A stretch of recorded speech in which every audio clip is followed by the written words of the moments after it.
It's January 2014 in rural Illinois.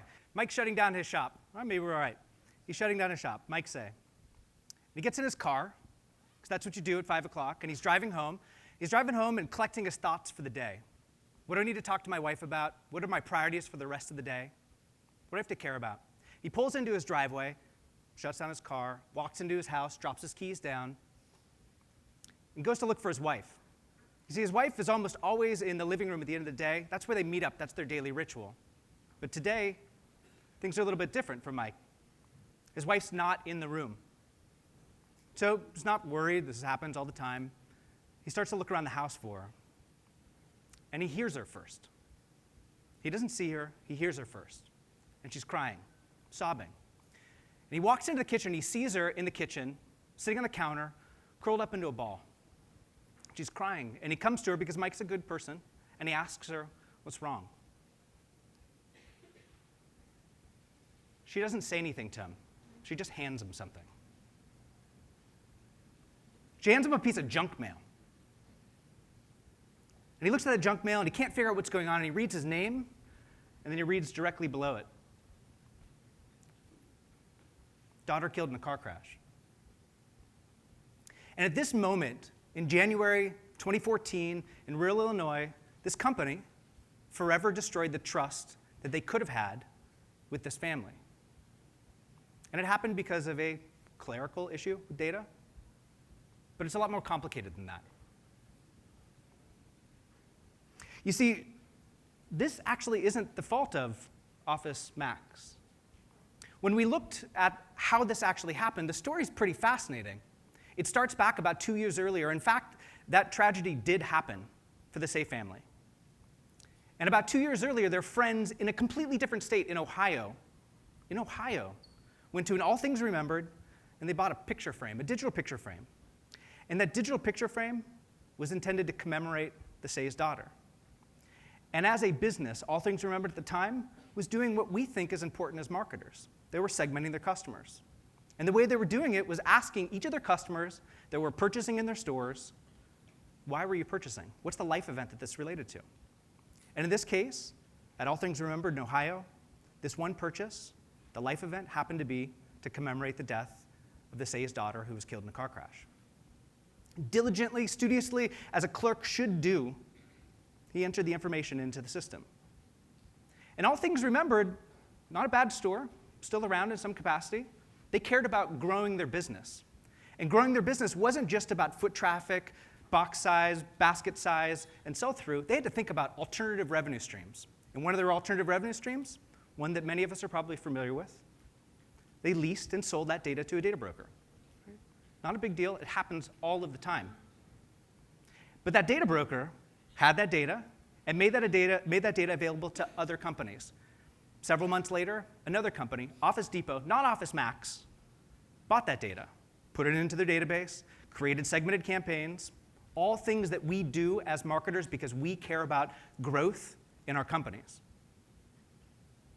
In November 2013, Office Max and Office Depot merged. Some of you may remember this.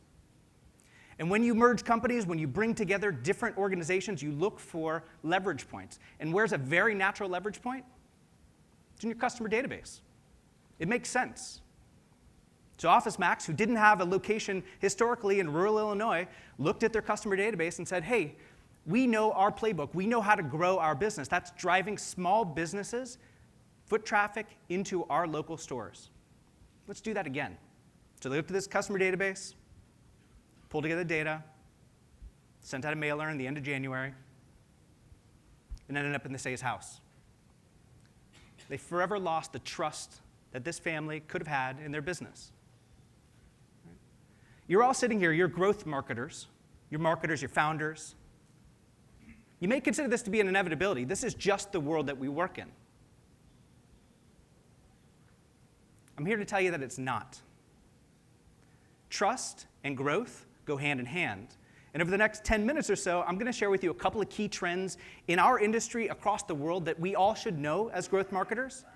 And I'm going to introduce you to a few simple practices, lean data practices, that if you consider bringing them into your business, can help you continue to focus on growth as you should be and always will be, but also continue to develop a trusted customer relationship by taking care of your customers' data. My name is Jascha Kaykas-Wolff. I'm the Chief Marketing Officer at Mozilla, and I'm one of you. I'm a marketer. I've been doing what I've been doing, growth marketing and marketing, for the last 20 years.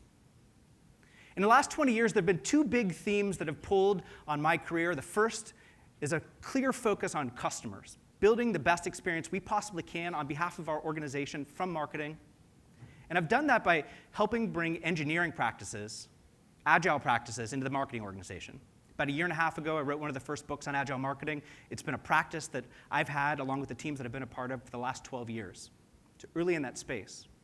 And I've matched that focus on customers through agile marketing with a focus on using systems and data to better inform the way that we work so that we can be more efficient in the way that we grow. About a year ago, a partner and I, Kobe Fuller, who's a venture partner at Upfront Ventures down in Los Angeles, did a bit of research. Some of you may have seen this. We call it Growth First, still available, sitting on the Excel website.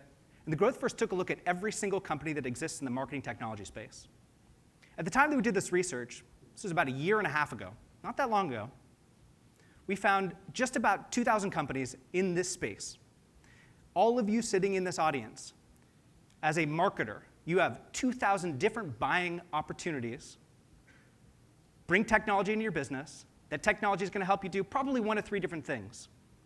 Collect customer data, organize it and parse it, and make it available for you to take action and grow. It's a lot of buying decisions. It's a lot of companies that are thinking about helping you collect, parse, and take action with your customer data.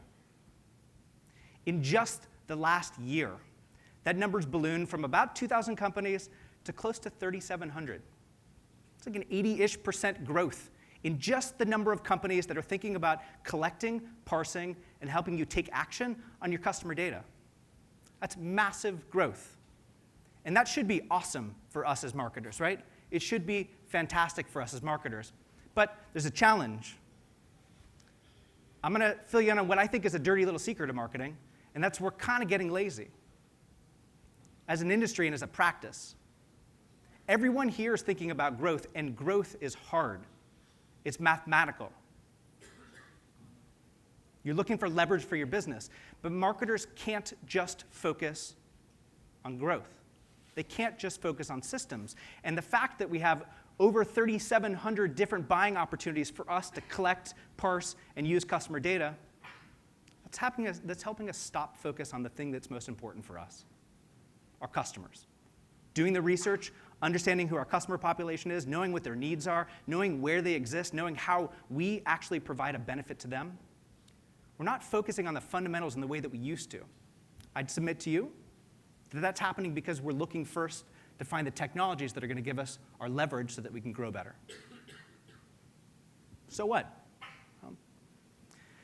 Right now, as a marketing function, I think we're just trying to collect data for the sake of collecting data. And we kind of hope that we can find some connections with that data that help us find that perfect growth equation that help us grow our business, explode our business. I think of it a little bit like a Roomba. When we turn our Roomba on at our house, or when it turns on in the middle of the day, it spends a couple of hours and it rams into everything possibly it can in the house, and hopefully it cleans up all the stuff that it's supposed to, but it really doesn't all the time. Right? Our businesses and marketing are looking a little bit like this right now, and that's a problem for us. Well, it should be a problem for us, but it's really not yet. Probably most of you here haven't had to experience that type of experience that Office Max had with their customer. You probably haven't had a situation where you've gotten into yet, where your customers have been impacted negatively to never work with you again because of the way that you handle their customer data. But I think things are changing. There's an organization called Ghostery. They organize practices for data governance. They have a handful of add-ons that sit inside of browsers. They took a look at the way that customer data passes back and forth between different companies. Ghostery went out earlier in the year, and they did a research report. And this research report first started with companies and first started with the experts in the companies like all of you that are sitting here in this room. And they asked one simple question: how many technologies are you investing in right now? Right? How many of those are showing up on your website to collect customer data, parse customer data, and take action on it? The overwhelming response was about an average of 2 to 3 different technologies that we're investing in. And think about that. Right? Answer that question for yourself. How many technologies are you investing in? Maybe you're buying from, I know we've got one of the sponsors today, an Autopilot. Maybe you've got a couple of other tools, some analytics tools, Google Analytics. 2 or 3 feels about right, doesn't it? It does. I think it feels about right. What Ghostery did passed this poll asking companies how many technologies they're investing in. They actually did the actual research. They looked across millions of different websites, and they looked at the actual interactions that are taking place on actual businesses' websites. I find this number astounding.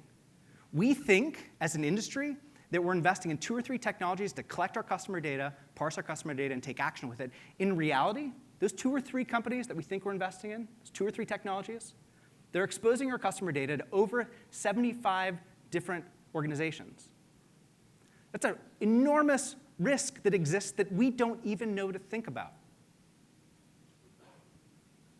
So if you believe that marketing as a practice is not focusing first on who its customer is and how to provide the most value to its customer, and you're looking at technology as a way to supplement the growth for your business or be the growth for your business, you may be exposing your customer and your customer's data in a way that you couldn't have even imagined.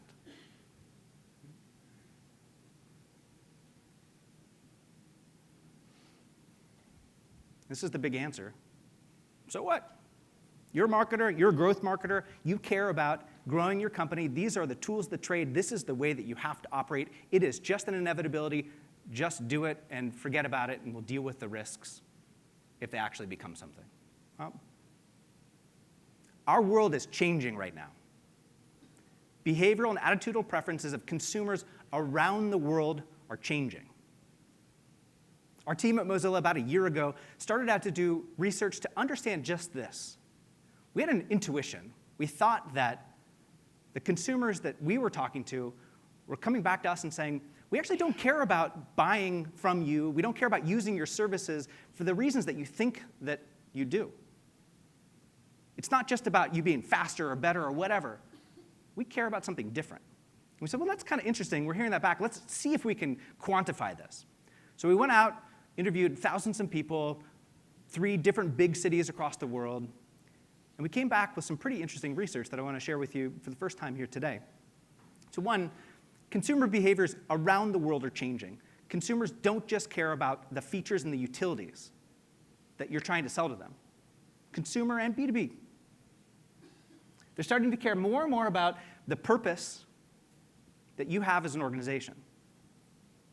They're starting to care more and more about being informed. What are you doing for me? How are you interacting with my information? The world is not changing into a place where we've got a bunch of people running around with tinfoil hats. There's just becoming more and more awareness in the world about our interactions with our customers and their customer data. The millennial mindset, to me, is best described in one word. The behavior that's changing in the world for consumers cares about trust. Well, is this a big number? Should I care about this? If you think about just a slice of the world, the amount of people that are on the internet, let's say if you believe some of the numbers that are out there, 3.3, 3.4, 3.5 billion people in the world are on the internet right now today. It's a lot of people. When we went out and did this research, statistically valid, very large N, we found that about 20%, a little bit above 20% of the population that's on the internet has these sets of attitudinal preferences. So you may not be selling, you may not be giving a product, you may not be offering a service to this group of people explicitly right now, but you've got about 850 million people around the world right now that care about how they purchase and whom they purchase from and how that company is interacting with their data in a way that we've never seen in any of our lifetimes. And I think you, as a marketer, you should care.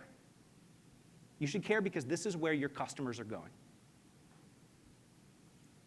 Match this with some research that Edelman's been doing, and they've been doing the Trust Index and their research for the last, I think, 5 years. This last year, the widest gap that's existed in the history of the research started to show up with them as well. an 11-point gap in trust for customers between customers and businesses. And this is growing, and it's not slowing down.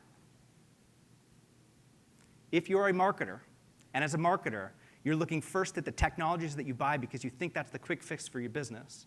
If you're a marketer, and you're thinking about the audience that you have, the behaviors of that audience, they're changing right now. And that audience cares about trust. We're at a growth conference. All this stuff doesn't matter because my responsibility is making sure that my company grows. Right? That's my responsibility. That's what I have to do. So this year, and this actually happens every year, it's happened for the last few years, SurveyMonkey and Fortune together take the Fortune 100 most trusted companies list, and they go out and talk to consumers, and they ask consumers to rank the Fortune 100 best companies list on a most trusted index. Handful of different variables, thousands of people that they actually talk to. So why is this interesting? Well, the Fortune 100 best respected businesses matched with the SurveyMonkey data on the 100 most trusted companies in the world. We, at the Mozilla side, on our Mozilla team, went out and took a look at this data, and we built our own index. We took these 100 most trusted companies from Forbes and SurveyMonkey, and we took a look at their stock performance over the course of the last 5 years in aggregate. So we take the top 15 companies and the bottom 15 companies of this list of 100 most trusted companies, and there's a very big spread in performance. The average performance of the top 15 companies in the 100 most trusted compared to the bottom most trusted 100 companies is a 26-point spread. That's not insignificant. It's not exploding your startup, but these are pretty big companies. And the performance speaks for itself. The 100 most trusted companies in the world, even in those companies, there's a spread in performance of over 25% between the least of the trusted and the most of the trusted. So there's something there. As companies, as marketers, as growth marketers, we're going out and investing in technologies. We're doing that because we think that that's what's going to help us grow. We're probably exposing ourselves to a lot of risk that we didn't understand, and that risk is going to have the potential to impact our customers and our customers' data. And we now know that the real story here is that when your customers trust you as a company, you perform better. It doesn't matter your size, but it really shows up in these big companies. So, it's the punchline here. Why should you care as marketers? Why should you care as growth marketers? I want to make the case to you that when you focus on increasing trust to your companies, with your customers, and you do that along with focusing on growth, you can reduce the risk that your customers' data has to impacting trust, and ultimately, you can focus on better business performance. Pretty simple toolkit to do that. About 8 months ago, we introduced a set of practices. We call them the lean data practices. I'm going to walk you through them. There are 3. I'll give you a couple examples with each one of them as well. These are very practical, simple-to-use tools that any of us as growth marketers, any of us as founders, any of us as VCs can start to talk about with the businesses that we're a part of when we leave today. First up, stay lean. We live in a world of big data. We've been hearing the promise and the pitch of big data for the last 15 years. It hasn't paid off in the way that we want it to. It just hasn't. There's a better way to collect our customers' data, and that's to be explicit with our customers about what we're collecting and making sure that as an organization, when we do collect data, we're actually using it. Don't just grab data, hold it, and hope that you can find a way to connect and find a growth equation. It's not going to happen. It's going to be the exception. It's not the rule. Let me give you a really, really, really simple example. As an organization, Mozilla, for its history, refused to collect any customer data. And that actually put us at a pretty big disadvantage. Right? We're competing with, if you think about browsers, the likes of Google, Microsoft, Apple. These are enormous companies. We're an 1,100-person not-for-profit, and we're competing with hundreds of thousands of people with billions and billions of dollars in revenue. It's an unfair advantage that they have, and they're using customer data. So we didn't use customer data at all. Up until a couple of years ago. There's actually a couple of people that are in the audience today, the guy that heads up our growth team and the guy that heads up our product marketing organization. And together, these two have started to introduce a new set of practices for us as a marketing organization. This looks like child's play to probably the sophistication that many of you have here. However, a big leap for us. And here's what to think about when you think about using lean data, lean practices. We asked for people's email addresses. We started doing that just a couple of years ago. ridiculously simple. We weren't ready as an organization to ask for more information because we couldn't give any value in return. It just didn't happen. When our team grew the sophistication to be able to start creating targeted emails in different languages, when we were ready to, then we started to ask for the data. This isn't going to be a scenario that plays out in your businesses. I guarantee you're a lot more sophisticated in the way that you're doing email right now. But think about the data that you're asking for or you're collecting from your customers and how you can actually add value back to them. And ask your question in your business, am I adding value? If the answer is yes, keep doing it. If the answer is no or maybe, consider stopping.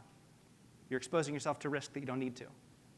Second piece, we have 3,700 plus different companies that we can buy from. Some of these are SaaS solutions, some of them are hosted. We now are exposing our customers' information to 3,700 plus different companies and trying to manage the data ourselves. In marketing, as a growth marketer, your responsibility is to make sure that you understand data management the same way that your IT team thought about it 10 years ago. Pretty simple, though. If you are buying from a vendor, ask them to make sure your data, require them to make sure your customer's data is encrypted. It's simple. If it is in your storage, make sure it's encrypted. First step. Second step, be responsible with your access controls. I'm sure that if I were to ask for a show of hands, everybody here would probably raise their hand to relate to this experience. I'm at a business. Email marketing manager goes into the CRM, pulls down an email list in a CSV, uploads that CSV to the ESP, sends off a blast of emails. It happens. A week later, that person in email marketing leaves the company, and they happen to take their computer along with them. That data's there, right? They take it with them. You just exposed your customer data. If you think about access controls, as you would if you were managing data like your IT team probably does in marketing, that probably wouldn't happen. So just think about that. Be more conscious of it. And the last is, don't collect and keep data forever. You don't need it forever. Its value decreases exponentially. Right? Its half-life is pretty short now. If you ask for customer data, don't keep it forever.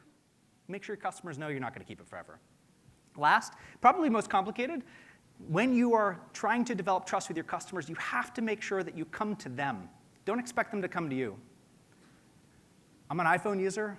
I think I got the 10.4.6.1.7 update last week, right? You probably all did, for all of you that are iPhone users. Would you see? So about like 3/4 of the screen was filled up. There's a little button at the bottom that said accept, and then you had to scroll through, or I scrolled through, and it felt like about 10 minutes of different pages.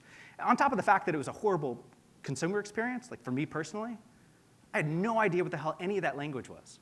It's all written in some foreign language, legalese. When you have a scenario where you get to engage with your customer and you're asking them to do something and give you something, and you're going to give them something in return, make sure you come to them. So when I joined Mozilla about 1.5 years ago, I was astounded at how well our marketing and legal teams are working together. I know that sounds like heretics, right? Like it doesn't happen anywhere.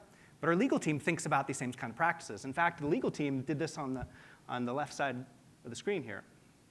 This is our privacy notification that's in our browser on a mobile phone. You can read it. You can probably read it sitting up there in the top on the left. When you interact with your customer, when you are talking about the way that you exchange data back and forth, make sure you're clear with them and make sure you come to them, not force them to come to you. Okay? Harder practice, I think a bigger benefit here, though. So if I did a good job today, and I convinced you that, generally speaking, as marketers, we've got a ton of technology that's available to us, and we're going to use it because it's important. It helps us create leverage. And as a marketer, when I'm focusing on creating leverage and I'm using this technology, is I'm actually exposing myself to risk by not taking care of my customers' data. And if you believe that, generally speaking, the attitudinal and behavioral preferences of the general population around the world are starting to change, I hope that when you leave here, you may go back to your business, you may go back to your partners in your VC firm, and you may start to talk about, how do I think about trust, customer trust, as one of the key metrics for success in our organization? Not growth by itself, not trust or NPS all by itself, but how maybe a peer to growth is focusing on measuring and understanding trust to your customers. And second, if I was successful today, pop over to GitHub, take a look at these lean data practices. We're an open source organization. All of the tools that we use in our organization are made publicly available. Take them, make derivatives, do whatever you want with them. But I hope you find them useful. Thank you very much for the time.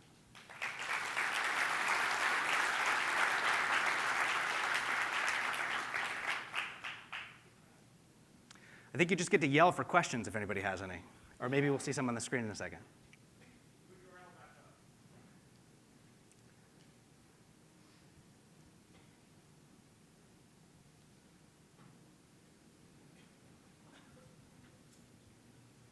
All right, so we'll go down top to bottom, and then maybe if there's time, Laura, tell me if there's time, we can take a couple from the audience. So first thing is, what do you do if you're the CMO of an organization? Well, I'll tell you what happened at Office Max, and I'll tell you what I do, because I actually think it's pretty similar. So Office Max reached out directly to this customer.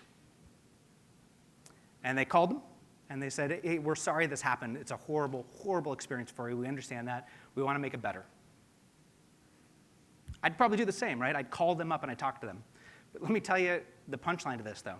Even if that happens, even in that case, when that Office Max executive called that customer, Mike Say and his family, we told them to go pound dirt. So forget it. Like, you lost our trust. We're never going to work with you. We're never going to buy from you again, even though we're successful small business owners and you guys are a very logical place for us to buy. So even when they did what I think is the right thing, reaching out directly, humanizing the interaction, like doing all the stuff that you're supposed to do, it actually didn't change the outcome. And that's one of the key points here. Like, when stuff happens, like, sometimes you can't fix it. You can be upfront and honest about it, but sometimes you can't fix it. Second piece, how do you quantify trust? I think this is a fantastic question. Quite frankly, we struggle with this quite a bit in our organization. But we're starting to take a look at, a couple minutes left, we're starting to take a look at how we think about NPS, how we think about an engagement score, right? And how we think about churn. Kind of a combination of those for us in aggregate, we think have a relationship to trust, but I'll be totally honest. I'm sharing a lot of this with you because we believe that this is important. But this is a big challenge that I think we need great minds like yours on. You think about growth, you think about the math behind growth, you think about building the right equations. Trust is actually very similar. Right? We think back 15, 20 years ago, thinking about growth in the way that all of you think about growth wasn't a possibility. And we built the tools and we built the practices to actually be able to measure and use growth as a strategic weapon for us as a business. I'm submitting to you today that if we, as an industry, start to rally behind trust, we can collectively start to laser focus on how we measure trust in a way that's a lot more meaningful than how it exists today. I will tell you, though, that there are probably other parts of your organization that are thinking about it. If you've got a customer success team, if you've got a support team, they're probably thinking about this in some capacity, but they're probably not on your radar as a marketer, probably not as a growth marketer. So a first step would be to go and talk to them in your business. Perspective on data collection changes if I was for-profit. Well, I'll tell you that I worked at BitTorrent before Mozilla. I worked at WebTrends, a big analytics company, Microsoft, Yahoo back when it started. My perspective was very different now that I've been exposed to what's going on in the world over the course of the last year and a half. But let me tell you that the practices, the tools that we use probably don't look very different from you. Why am I saying that? Because for all of you, if you manage your customers' data well, right? If you use customers' data in a meaningful way that provides for them value, you can still grow your business and you can still use the tools that you use. You may just make some different decisions. Let me give you a great example. Chris, who heads up our growth team, and Eric, who heads up our product marketing team, as I said, we're sitting in the audience. About a year ago, they started focusing on how do we grow our mobile products. Right? And probably a lot of you have mobile products. Probably all of you in the mobile world have an understanding, direct line of sight, causational relationship between your activities and how many people are using your products. Well, we didn't have that. So what they did is found a way for us to use an SDK, make sure that our SDK partner organized our customers' data in a way that we were comfortable with, right? Kept it encrypted, didn't share it out with other people, made sure that our customers weren't surprised. And then we started to run programs that were optimized in channel. We use programmatic buying in the same way that probably many of you do. We just focus on a specific channel and optimize to the endpoint and make sure that that data for our customers doesn't get spread out all over the world. And the work that these two guys have done on our growth team for our organization, this wouldn't be a surprise because all this data is public, has helped us as an organization stabilize where we are as a business. We've got an opportunity for growth in a multi-100 million person daily active user, monthly active user business, because of the focus that we've had on growth. because of the respect that we've introduced into the products that we use with our customers. So my perspective as a not-for-profit to a for-profit, it was different now, but if I left and go to a for-profit, I'd use the exact same practices I do now. It works, it develops strong trust with our customers, right? And it's helping us grow. I think we're out of time. Appreciate the chance to have the ability to introduce the story to you all. And if you're around later in the afternoon, I am, and you want to grab me and have some questions, I'm here. Thank you.